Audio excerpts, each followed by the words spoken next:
अस्सलामुअलैकुम नाजरीन, आपकी होस्ट सुनीता खान आज एक शेर सुनाने लगी हूँ। पहचानिएगा कि ये गीत किसने गाया है। दूरों मुल्तानो तुम आया। बिल्कुल सही आपने कहा। एनी ताहिरा जो एक खूबसूरत शक्ल रखती है, खूबसूरत आवाज रखती है और खूबसूरत एक्टर, सिंगर और होस्ट भी हैं। ठीक है, तो आइए आपको मिलवाते हैं एनी ताहिरा से। अस्सलाम वालेकुम। वालेकुम सलाम। स्नीता जी कैसी हैं आप? ठीक है अल्हम्दुलिल्लाह, ठीक ठाक। एनी क्या हो रहा है आजकल? जी माशाल्लाह बहुत कुछ हो रहा है। और अभी तो वो ताज़ी ताज़ी बसंत गई है, तो डेफिनेटली अभी बसंत का ही सॉन्ग किया और बहुत अच्छा रिस्पॉन्स।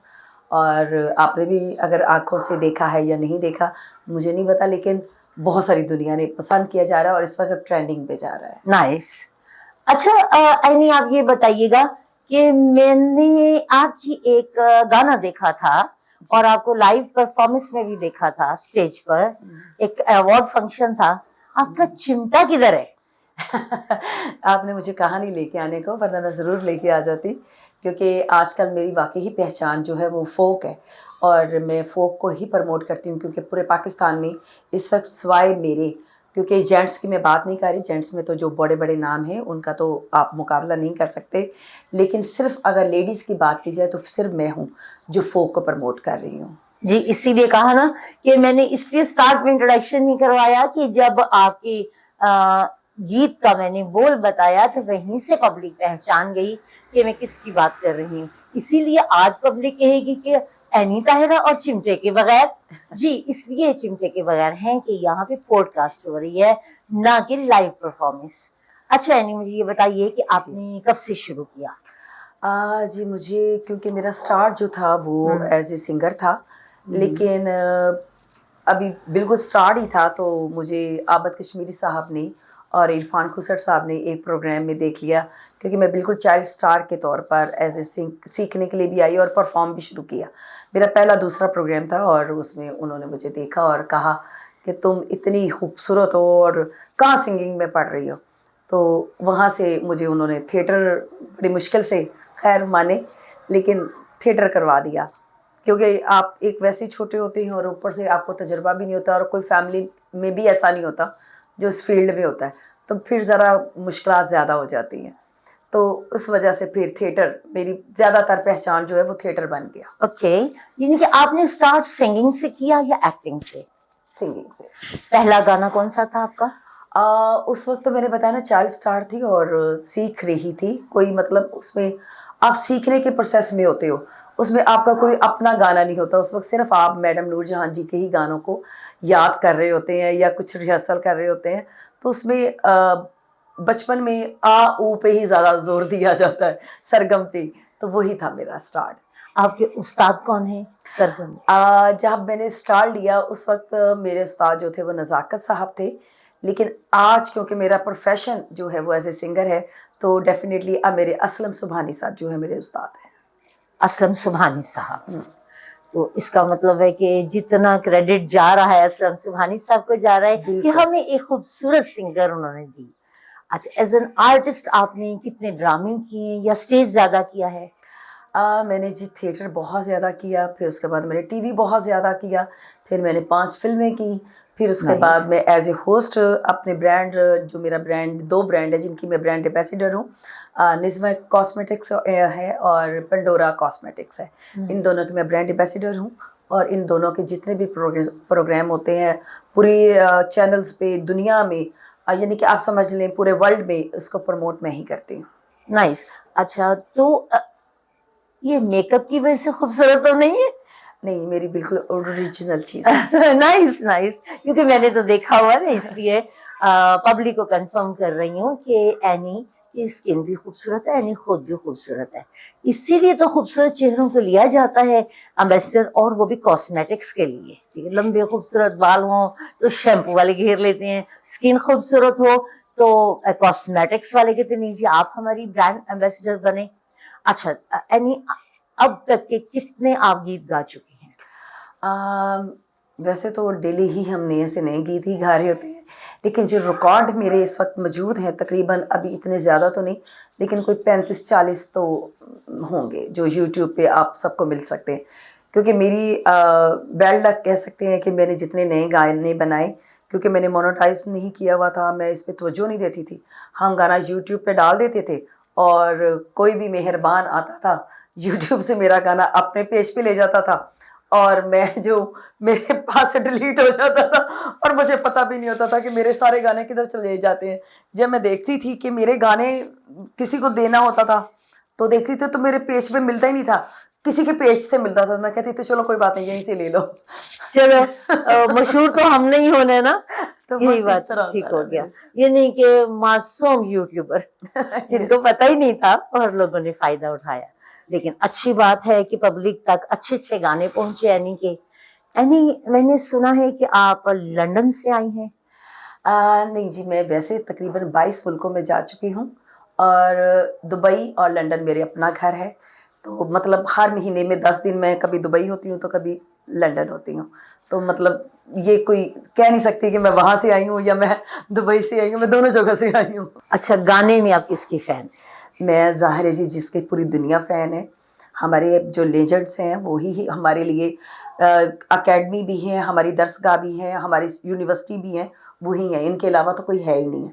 ना आपको कोई यहाँ पे प्रॉपर कोई सिखाने वाला है और ना ही कोई बताने वाला है। मैंने तो जितने भी उस्ताद आज तक देखे हैं वो सिर्फ उस्ताद ही हैं, वो अपने काम के साथ भी उस्ताद नहीं है। बड़े उस्ताद बड़े हैं। उस्ताद हैं वो। तो असलम सुबानी साहब के बारे में हमेशा मैं ये कहती हूँ कि ना उनमें कोई लालच है और ना वो बंदा सिखाने में कंजूसी करता है। Nice. वो आपको इस तरीके से समझाता है, सिखाता है कि आप पहले तो अगर आप उनको समझते ही नहीं है ना तो आप कहेंगे कहाँ मैं फंस गया, कि ये बंदा कहाँ मुझे मेरी गलतियां ही निकाली जा रहा है, मेरी मुझे बारीकियों में ही लेके जा रहा है। लेकिन जब आप उनको समझ आते हैं ना तो फिर आपको लगता है कि वाकई आप अच्छे टीचर के पास आए। तो जब मैंने दोबारा से 8-10 साल पहले ये सोचा कि मुझे सिंगिंग में आना है तो मेरे एक उस्ताद बने जो डॉक्टर आबद साहब। वो खुद तो पेशे से डॉक्टर थे और लेकिन शादी हॉल चलाते थे, मेरे घर के पास ही थे। तो उन्होंने मुझे कहा कि तुम क्यों नहीं दोबारा से सिंगिंग में आती हो। तो मैंने उनसे कहा कि अब तो बहुत देर होगी, मैंने तो कभी सोचा भी नहीं है। तो उन्होंने कहा नहीं, तुमने अब सिंगिंग करनी है।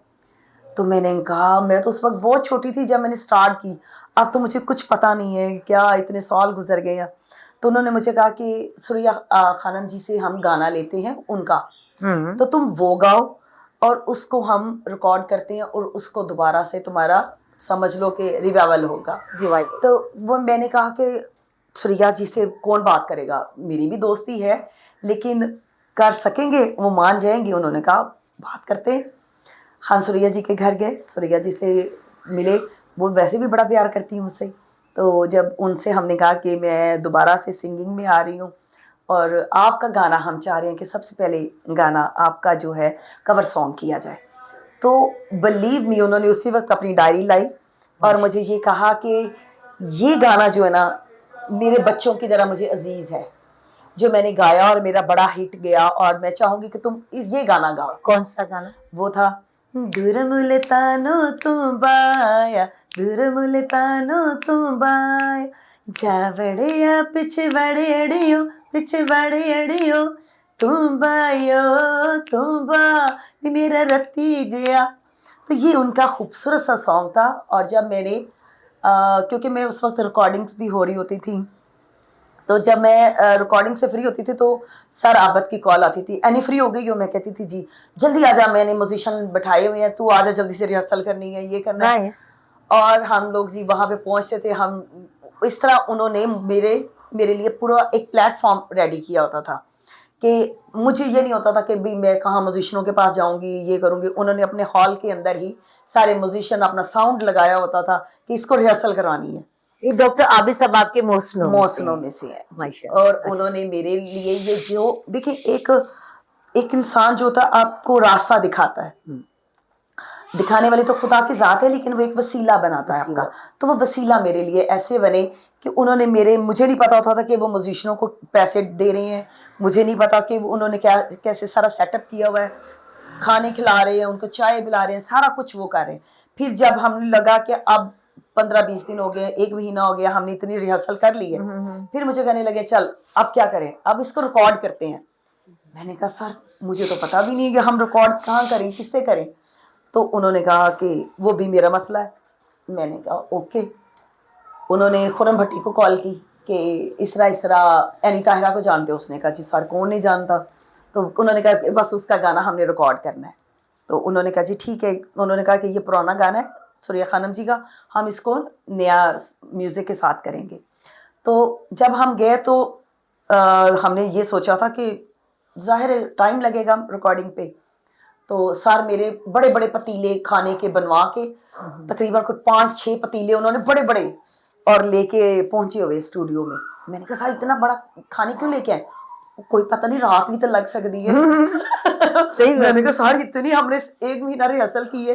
तो फिर कहता नहीं रिकॉर्डिंग पे टाइम लगता है। रिकॉर्डिंग होती है, लग पता जाता है दिन। मैंने कहा अच्छा। मैं भी घबरा गई कि वाकई इतना टाइम लगेगा। वो विद इन 1 आवर के अंदर अंदर हमने गाना कर लिया। तो कहते हैं और पटी गलती ना हो रही हो दोबारा इससे रिहर्सल करवा लो। ये उन्होंने कहा सारी इसने बेहतरीन कर लिया, हमें तो उम्मीद नहीं थी कि ये इस तरह कर सकती है। वो नहीं यार एक्टर तो है ना, उसने फॉलो कर लिया। खैर जी वो 1 घंटे में हमने गाना किया और वो जो पतीले थे प्रसार बांटते फिर रहे, तू भी खा तू भी खा तू भी खा। वहां भी यानी कि हमने पूरा मेले का समा किया हुआ था। वहां से आए गाना हमने कर लिया। तो फिर हमने सोचा कि अब इस गाने को पब्लिक तक कैसे पहुंचाना है, उसके लिए हमें क्या करना चाहिए। फिर हमने प्लान किया जी अब इसकी वीडियो बनानी है। वीडियो बनाने के लिए भी सर ने अपना ही सारे हॉल के अंदर सारा अरेंजमेंट करवाया, सारे लोग इकट्ठे किए गए, हमने कैमरा ये वो सारा। जब हम बार बार रिकॉर्डिंग हो रही तो आपको पता बार बार एक सीन के लिए पता नहीं 50 दफा रिकॉर्डिंग पे चलना होता है। तो सूर्या खानम जी पास ही रहती हैं, उन्होंने सुना कि ये गाना चल रहा है, वो घर से हॉल में आ गई और आके हम मुझे कहने लगी ये तू गा रही है? मैंने कहा पता नहीं कोई गलती हो गई। मैंने कहा जी जाहिर मैं ही गा रही हूँ। कहती आज मैं तुझे बता दूं कि तुझे अल्लाह ताला ने बहुत इज्जत देनी है सिंगिंग में और तू मेरे साथ अगला गाना ड्यूट करेगी। माशाल्लाह। मैं परेशान हो गई कि ये श्रेया जी ने ये मेरे लिए बात की। तो मुझे कहती तुम मुझे नहीं था कि तू इतना अच्छा सारी मेहनत रंग ले आई ना। बिल्कुल सर की। और सर जो थे वो बिलीव मी मैं समझती हूँ कि वो वाकई मेरे मोहसिन है कि उन्होंने जिस तरह मेरा साथ दिया, एक प्लेटफॉर्म दिया, एक रास्ता दिया, उसके बाद हम जाहिर है चलते चले गए। और आज वो मेरे गाने देखते हैं, मेरे प्रोग्राम्स देखते हैं, तो मुझे कॉल करके कहते हैं ओ देखा अल्लाह ताला तुझे इस रास्ते पे लेके जाना चाह रहा था। ठीक हो गया। तो मैंने कहा जी लेके वो जाना चाह रहा था लेकिन आगे आपने हिम्मत की है। बिल्कुल ऐसे ऐसे। तो ये मेरे मौसमों में से हैं जिन्होंने मेरे लिए ये सारा कुछ किया। अच्छा एनी 2025 में सबसे फेमस, सबसे ज्यादा फेमस कौन सा गाना हुआ है? मेरा जी मैं राजपूत दी थी। नाइस। सुनाओ भाई, 2 बोल सुनाओ। वो था जी। अच्छा वैसे आपकी कास्ट क्या है? राजपूत। ओ नाइस। तो इसी वजह से फिर हमने कहा I am also Rajput. Oh wow. मेरा ओरिजिनल नेम अनिला भट्टी है। अच्छा मैं भी जी राजपूत हूँ। तो वो हमने क्योंकि आजकल आपको पता है इस तरह के गाने बड़े चल रहे हैं, तो मैं तारक ताफुज साहब के पास गई और मैंने उनसे कहा कि लोगों के गाने गाते हैं या अपना कोई गा लेते हैं कि जी मैं फलां तो मैं कि मैं राजपूत हूँ, मैं राजपूतों पे अपना कोई गाना बनाना चाह रही हूँ, तो उसके लिए हम क्या करें। उनके दिल को लगी कि भाई फलां का बदमाशी का आ जाता है, फलाने का आ जाता है, तो हम गुजराते मेहराते, तो मैंने कहा हम अपना। तो उन्होंने कहा यार ये बात तो अच्छी है और फिर तुम करोगे तो ये और भी चीज निकल के आएगी। क्योंकि जैसे मैं फोक में मेरे अलावा कोई चिमटा नहीं बजाता है, इसी तरह बदमाशी वाले सॉन्ग में भी मेरे अलावा तक अभी तक किसी ने नहीं किया। अच्छा। तो ये फिर हमने किया जी। फेरिंग शेरिंग तो ना डर दी झूठे इश्का चे ना वर्द, इस तरह का वालों फड़ दी पुट्ठे हथ दी एक मैं छड़ दी नो नेवर नेवर नो वे मैं बड़े लोकां दा जिया मैं राजपूत दी तिया। तो ये मतलब उस वक्त सीक्वेंस में जब आप होते हो तो आपका गाने का माहौल ही और होता है। अभी इस वक्त मैं जरा अपने इमोशन में बह गई हूँ।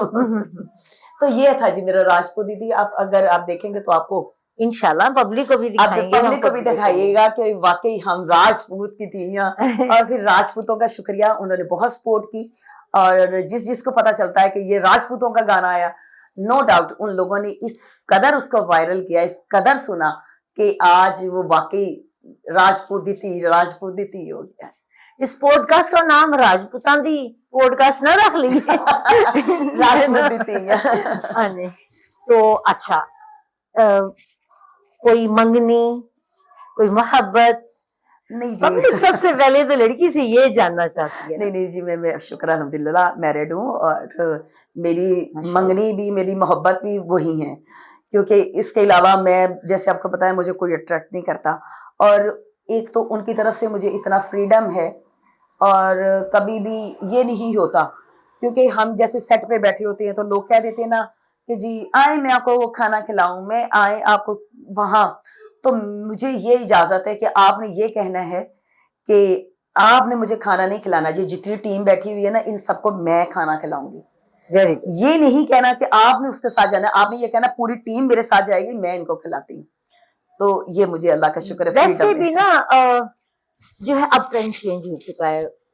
बहुत पुराने दौर में यूं होता था कि जो भी कोई हीरोइन या सिंगर होती थी, ना तो उसका अफेयर स्क्रीन पे आता था, ना उसका हस्बैंड, ना बच्चे।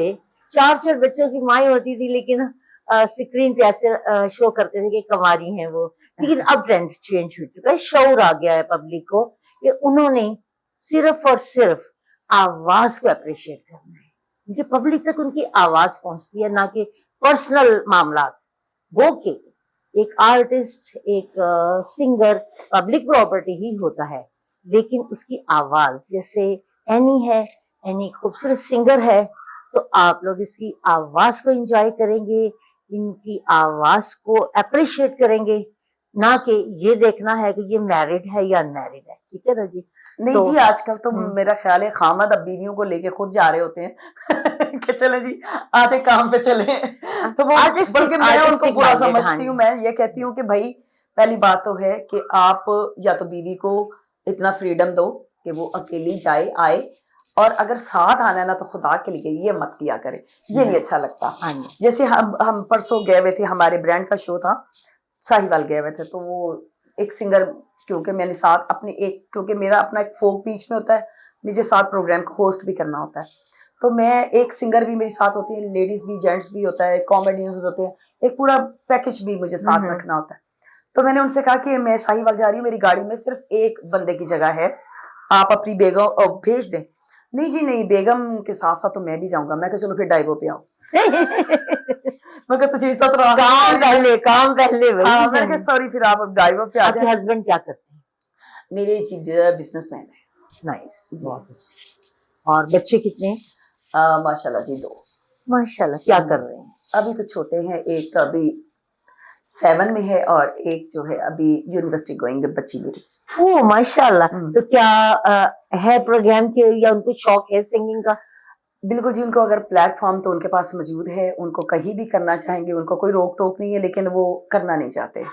वो इस तरफ इनके नहीं आना शौक नहीं है उनको नहीं, सिंगिंग का? नहीं शौक उनको है, यूनिवर्सिटी में सारा कुछ करते हैं, स्कूल में करते हैं, लेकिन उनको इस तरह शोबिज में या इस तरह स्क्रीन पे आने का शौक नहीं है। घर में गाती हैं बिटिया?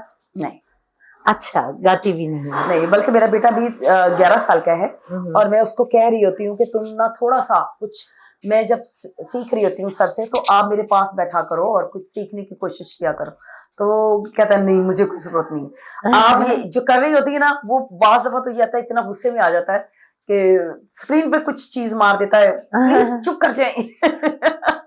कि उसको बिल्कुल ये लाउड चीजें पसंद नहीं है। अच्छा अच्छा अच्छा, ऐसा है। मतलब सबसे पहले एक आर्टिस्ट और सिंगर की ख्वाहिश होती है कि उनके बच्चे भी अडॉप्ट करें इस चीज को। नहीं, वो उनकी मर्जी है। आजकल हर बच्चे की जो है ना, आप कि उसकी अब सोच अलग है।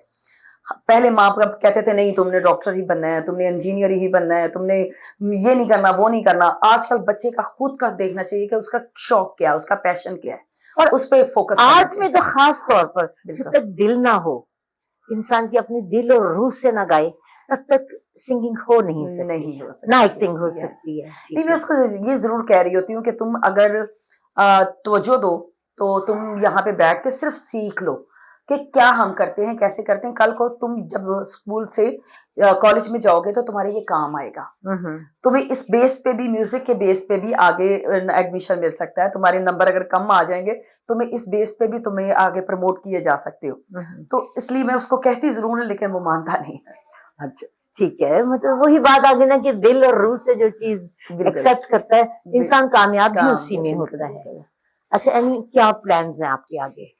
आगे जी हमारे प्लान्स तो माशाल्लाह हमेशा ही, कि कोई भी इंसान है उसकी ख्वाहिशात तो कभी भी खत्म नहीं होती। उसकी ख्वाहिश तो यही होती है कि पूरी दुनिया भी अगर उसके कदमों में रख दें तो फिर भी कुछ ना कुछ ख्वाहिश रह जाती है। तो अभी भी हम भी यही कर रहे हैं, काम कर रहे हैं, अल्लाह का शुक्र है बहुत अच्छा कर रहे हैं। मेरा कहने का मतलब है कि आपके आगे फोक ही करना है नहीं, या किसी और में भी? नहीं, सारा कुछ मेरा। अभी लास्ट मेरे अभी 2 ड्रामे मिस्टर एंड मिसेस शमीम आपने देखे होंगे ग्रीन पे। इसके अलावा मेरा चला है स्टैंड अप गर्ल ये, और उसके अलावा पीटीवी पे तो जब हमारा अपना घर है, जब दिल करे हम वहां पे जाते हैं। कोई ना कोई सीरियल कर लिया, कुछ कर लिया, वो तो डिपेंड कर रहा होता है। लेकिन मैंने ना एक्टिंग छोड़ी है, ना मैंने इसके अलावा सिंगिंग छोड़ी है, ना मैंने होस्टिंग छोड़ी है। मतलब मैं चाहती हूँ कि मैं बिजी रहती हूँ। मैं कभी भी ये नहीं सोचती कि मुझे ये नहीं करना, वो नहीं करना। मुझे जो भी कॉल आती है मैं कोशिश करती हूँ करना है। कि आप कहते ना पंजाबी जमांदरू आर्टिस्ट। बिल्कुल। अभी मैं पैदा ही आप आर्टिस्ट। बिल्कुल। अभी मैं नई फिल्म भी कर रही हूँ जो है खोकर बादशाह, जिसके रजाक साहब, रजाक मुन्ना साहब डायरेक्टर हैं और हैदर सुल्तान मेरे साथ हीरो हैं। हम वो भी कर रहे हैं। बिल्कुल, मैंने गाना देखा आपका और बहुत अच्छी लगी है हैदर सुल्तान के साथ। तो मैं अगला सवाल मेरा यही था कि as a heroine, as a artist अगर आपको ऑफर हो तो आप जरूर कबूल करेंगे? जी जी, मैं कर रही हूँ। मुझे बिल्कुल इसमें नहीं है। मेरा असल में तो देखा जाए तो काम ही मेरा सिर्फ शोबिज में। मुझे लोग कहते हैं आप इतनी वर्सटाइल हो, आप एक्टिंग भी करती हो, आप होस्टिंग भी करती हो, आप सिंगिंग भी करती हो, कैसे ये सारा। तो मैं कहती हूँ कि देखें, मेरा कोई प्लान नहीं था। जिसको कहते हैं ना कि अल्लाह ताला आपके लिए रास्ते बनाते हैं, तो रास्ते खुद अल्लाह ताला बनाते हैं। तो मैं कौन होती हूँ, मैं ऐਵੇਂ कहूंगी जी मैं ये भी नहीं करूंगी, मैं वो नहीं करूंगी, मैं सारा कुछ ही करूंगी। ठीक है, क्योंकि आपकी लुक जो ना सिंगर्स वाली है, पब्लिक को भी ये बात अच्छी लगेगी और मेरा भी मशवरा है कि आप हीरोइन वाले लुक वो ग्रूमिंग पैदा करें ताकि लोग नहीं जी ये कुड़ी लेनी है जी, यही कुड़ी लेनी है। नहीं जी, जब मैं अपने गेटअप में होती हूँ, चाहे मैं अगर फिल्म के सेट पे हूँ, तो मैं आपको लगेगा ही नहीं कि मैं सिंगर हूँ। और अगर मैं सिंगिंग पे खड़ी हूँ तो आपको नहीं लगेगा ये कभी इसने एक्टिंग भी की है। इसको कहते हैं गॉड गिफ्टेड आपके पास चीजें, जिसको कहते हैं कि आप कुछ भी पहन लेते हैं तो आप एक जैसे लगते हैं। मैं कुछ भी पहन लेती हूँ, मैं उस जैसी लगने लग जाती हूँ।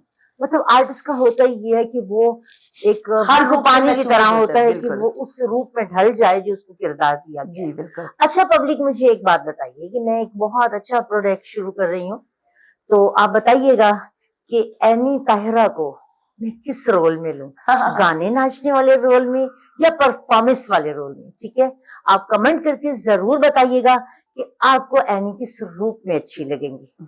ठीक है जी, बहुत शुक्रिया एनी, आप आई हमारे स्टूडियो और अल्लाह सुब्हान ताला आपको कामयाब करे, सिंगिंग में भी, एक्टिंग में भी, और मोहब्बतें ही समेटें आप। बहुत शुक्रिया। अल्लाह हाफिज।